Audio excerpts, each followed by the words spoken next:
இன்னைக்கு நம்ம வீடியோவில் பார்க்க போகிறது சிவில் ட்ரையல் ப்ராக்டிஸில் ரொம்ப முக்கியமான ஒரு கான்செப்ட் லிமிடேஷன் ஆக்ட், கால வரமுறை சட்டம். இதை பற்றி நிறைய நம்ம முன்னாடி வீடியோஸில் நம்ம பார்த்துருக்கோம்.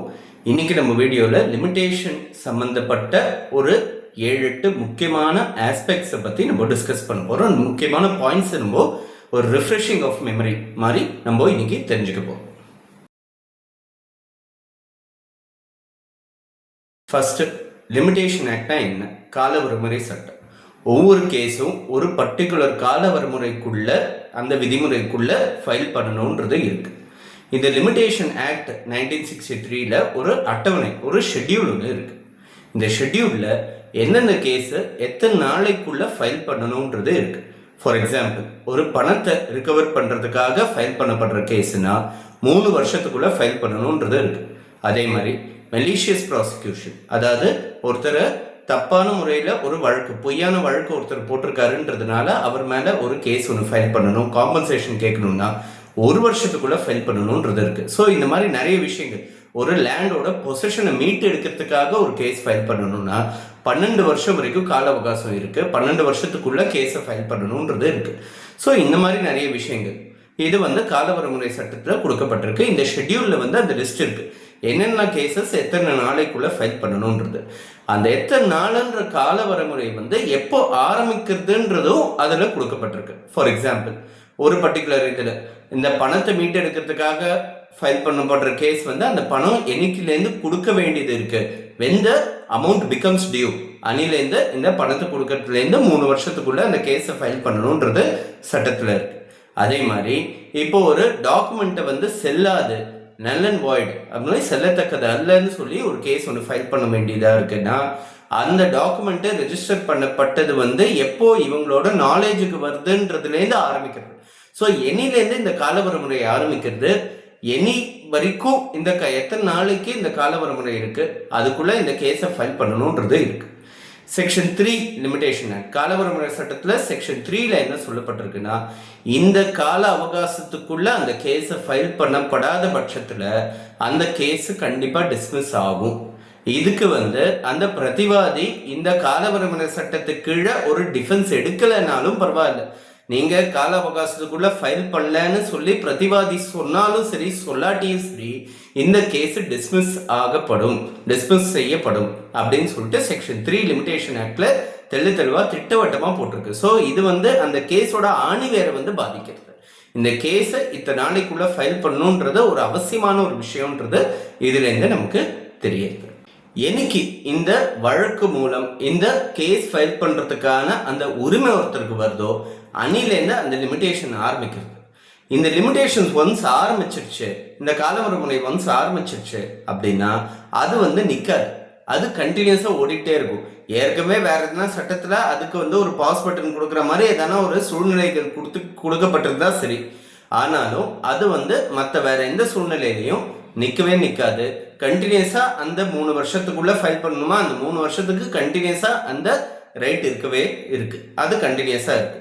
ஒருவேளை இந்த பர்டிகுலர் காலவரமுறைக்குள்ள அக்னாலேஜ்மெண்ட் ஆப்போசிட் பார்ட்டி கிட்ட எதனா ஒன்று வந்ததுன்னா, இந்த மாதிரி ஒரு கேஸ் ஃபைல் பண்றதுக்காக ஒரு உரிமை நமக்கு இருக்குன்றதுக்கான அக்னாலேஜ்மெண்ட் ஆப்போசிட் பார்ட்டி கிட்ட இருந்து வந்ததுன்னா அந்த அக்னாலேஜ்மெண்ட்லேருந்து இந்த லிமிடேஷன் ரீஸ்டார்ட் ஆகிடும்.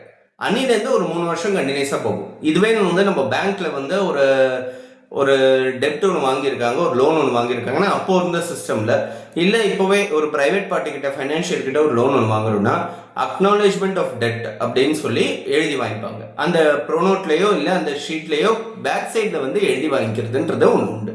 அதாவது இந்த கால அவகாசத்துக்குள்ள முடியல, அந்த அந்த ப்ரோனோட்டே முடிகிற ஸ்டேஜில் இருக்கு, அந்த காலவரமுறை முடிக்கிற ஸ்டேஜில் இருக்குன்னா பின்னாடி அக்னாலேஜ்மெண்ட் ஆஃப் டெட், ஆமா இதுவும் இன்னும் நிலுவையில தான் இருக்குன்னு சொல்லி ஒரு எழுதி கழுத்து போட்டு கொடுக்குறது மாதிரி இருந்ததுன்னா அன்னிலேருந்து திரும்பி இன்னொரு 2 வருஷம் 3 வருஷத்துக்கு அந்த ரெனியூவல் ஒன்று கிடைக்கிற மாதிரி ஒரு கணக்காயிடும். சரி, இது ஒரு விஷயம். 2வது விஷயம், காலவரமுறை ஆரம்பிக்கிற நாள் கணக்கு கிடையாது. அதாவது என்னைக்கு இந்த கேஸ் ஃபைல் பண்றதுக்கான முதல் நாள், அந்த லிமிடேஷன் ஃபைல் பண்ற முதல் நாள் கணக்கு கிடையாது.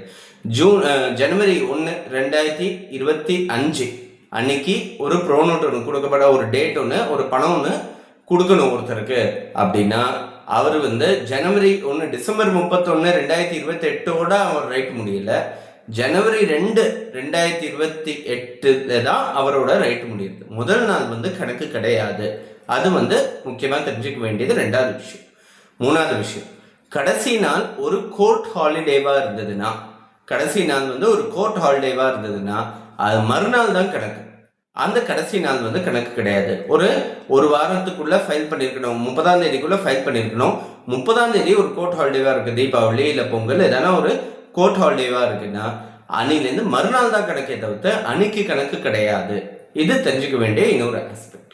ஒரு அப்பீல் ஃபைல் பண்றோம், ஒரு மேல்முறையீடு ஃபைல் பண்றோம். அந்த மேல்முறையீடோட அடிப்படையே கீழ்கோர்ட் கிட்டேருந்து வாங்கப்படுற ஒரு சில டாக்குமெண்டோட காப்பி தான் வச்சுக்கோங்க. அந்த டாக்குமெண்ட் காப்பி வாங்கறதுக்கு தேவையான கால அவகாசம் வந்து இந்த கால வரைமுறையில எக்ஸ்க்ளூட் ஆயிடும்.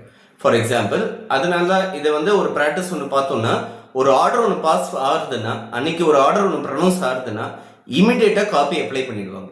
நீங்கள் நிறைய அட்வொகேட்ஸோட ப்ராக்டிஸ் நீங்கள் பார்த்தீங்கன்னா, சீனியர் அட்வொகேட்ஸோட ப்ராக்டிஸ் பார்த்தீங்கன்னா, அங்கேயே நிற்பாங்க, ஜூனியர்ஸ் இருப்பாங்க, இல்லை கிளர்க் இருப்பாங்க. அப்போ வந்து ஒரு ஆர்டர் ப்ரொனவுன்ஸ் ஆகுதுன்னா இமீடியட்டாக போய் ஒரு காப்பியை ஒன்று அப்ளை பண்ணுவாங்க. அதுக்கு இதுதான் காரணம். ஏன்னா அந்த காப்பி வாங்கறதுக்கு செலவாகிற அந்த டைம் வந்து இந்த காலவரைமுறை சட்டத்தில் எக்ஸ்க்ளூட் பண்ணப்படுறது. ஸோ இப்போ நம்ம பார்த்தோம்னா 1ஆம் தேதி ஒரு ஆர்டர் ப்ரொனவுன்ஸ் ஆகுது, 5ஆம் தேதி நான் காப்பி அப்ளை பண்ணுறேன், 10ஆம் தேதி தான் காப்பி கிடைக்கிறதுனா இந்த 5ஆம் தேதியிலேருந்து 10ஆம் தேதி வந்து இந்த லிமிடேஷனில் கணக்கு கிடையாது. ஆனால் 1ஆம் தேதி ஒரு 30 days தான் லிமிடேஷன் டைம் இருக்குன்னா 1ஆம் தேதியிலேருந்து 30ஆம் தேதிக்குள்ள அவருக்கு லிமிடேஷன் இருக்கு. இந்த 5ஆம் தேதியிலேருந்து 10ஆம் தேதி வரைக்கும் இந்த காப்பீஸ் வாங்குறதுக்கான டைம் ஆச்சுன்றதுனால அவருக்கு அடுத்த மாதம் 5ஆம் தேதி வரைக்கும் டைம் கிடைக்கிறது. ஸோ இந்த பர்டிகுலர் டைம், அந்த கேப் வந்து இவருக்கு காலவரைமுறையில் வந்து இவருக்கு ஒரு சாதகமான ஒரு சூழ்நிலையை கொடுக்கறதுன்றதை தெரிஞ்சுக்கணும். ஸ்டாட்டுட்டரி நோட்டீசஸ் இல்லை கான்ட்ராக்சுவல் நோட்டீசஸ், அதாவது இந்த சட்டத்துக்கு கீழே நோட்டீஸ் இஷ்யூ பண்ணி தான் இந்த கேஸை ஃபைல் பண்ணணுன்ற ஒரு விதி இருந்ததுன்னா, இல்லை இந்த கான்ட்ராக்ட் கீழே நோட்டீஸ் கொடுக்காம எங்கள் கேஸ் ஃபைல் பண்ண முடியாதுன்னு எதனா விதி இருந்ததுன்னா, அந்த நோட்டீஸ்க்கான டைம் ஃப்ரேம் அந்த 15 நாளோ இல்லை அந்த நோட்டீஸ்க்கு எத்தனை நாளைக்கு நோட்டீஸ் கொடுக்கணுன்றது இருக்கோ அந்த நோட்டீஸ்க்கான டைம் ஃப்ரேம் வந்து இந்த காலவரைமுறையிலேருந்து எக்ஸ்க்ளூட் ஆகிடும். இது வந்து தெரிஞ்சுக்கணும். ஏற்கனவே விதிக்கப்பட்டது அப்படின்னு இருந்ததுன்னா அது லிமிடேஷன் கீழே வராது, அது எக்ஸ்க்ளூட் ஆகிடும். அதே மாதிரி time for prosecuting other civil proceedings in good faith, அது வந்து எக்ஸ்க்ளூடட். அதாவது இதே நம்பிக்கையில், இதே ரிலீஃப் கிடைக்கும்ன்ற நம்பிக்கையில் வேற ஒரு சிவில் வழக்கு ஒன்று தொடர்ந்து இருக்கும். அந்த சிவில் வழக்கு தொடர்ந்து கொஞ்ச நாள் கழிச்சு இந்த சிவில் வழக்கு மெயின்டெனபிள் கிடையாது, நீங்கள் ஃப்ரெஷ்ஷாக ஒரு சூட் ஒன்று ஃபைல் பண்ணுங்கன்னு சொல்லி அதை விட்ரா பண்ணி ஃப்ரெஷ்ஷாக ஃபைல் பண்ண வேண்டிய சூழ்நிலை இருந்தது. கோர்ட்டோட லிபர்ட்டியோட பண்ணுறோம் அப்படின்னா அந்த டைம் ஃப்ரேம், அந்த கேப் வந்து லிமிடேஷன் வந்து சேராது, காலவரைமுறையில் சேராது. இது இன்னொரு விஷயம் தெரிஞ்சுக்க வேண்டியது. லீகல் டிசபிலிட்டி, மைனாரிட்டி ஆர் இன்சேனிட்டி, அது வந்து எக்ஸ்க்ளூடட் ஃப்ரம் லிமிடேஷன். அதாவது சட்ட ரீதியாக ஃபைல் பண்ண முடியாத, இந்த வழக்கு ஃபைல் பண்ண முடியாத ஒரு சூழ்நிலை, அதை வந்து அவர் மைனராக இருக்காருன்றதுனால இல்லை மனநலம் பாதிக்கப்பட்டவருன்றதுனால ஏதான ஒரு காரணத்தினால இந்த வழக்கை தொடர முடியாதுன்ற ஒரு சூழ்நிலை ஏற்பட்டதுன்னா அவருக்கு அந்த லீகல் டிசபிலிட்டி போகிற அளவுக்கு எத்தனை நாள் ஆகுறதோ அந்த லீகல் டிசபிலிட்டி அதை வந்து கடக்கிறதுக்கு அவருக்கு எத்தனை நாள் ஆகுமோ அந்த காலம் வந்து இந்த கால அவகாசத்தில் வந்து அவருக்கு வந்து சேர்ந்துடும். அதாவது லிமிடேஷன் வந்து அது எக்ஸ்க்ளூட் ஆகிடும். அதை தாண்டி தான் இருக்கக்கூடிய அவருக்கு காலவரைமுறை சட்டம் வந்து பாதிக்கும்.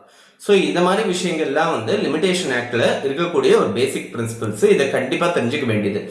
இதையும் மீறி அந்த லிமிடேஷன் தாண்டி ஒரு அப்பீல் ஃபைல் பண்ண வேண்டியதாக இருக்குது, ஒரு அப்ளிகேஷன் ஃபைல் பண்ண வேண்டியதாக இருக்குன்னா, நியாயமான காரணங்கள் இருந்ததுன்னா, சஃபிஷியன்ட் காஸ் இருந்ததுன்னா அந்த சஃபிஷியன்ட் காஸை சொல்லி ஒரு டிலே கண்டினியூஷன் அப்ளிகேஷன் ஃபைல் பண்ணி அந்த பெட்டிஷன் ஃபைல் பண்ண வேண்டியது அவசியம். ஸோ இதெல்லாம் ரூல்ஸ் லிமிடேஷனில் இருக்க வேண்டியது.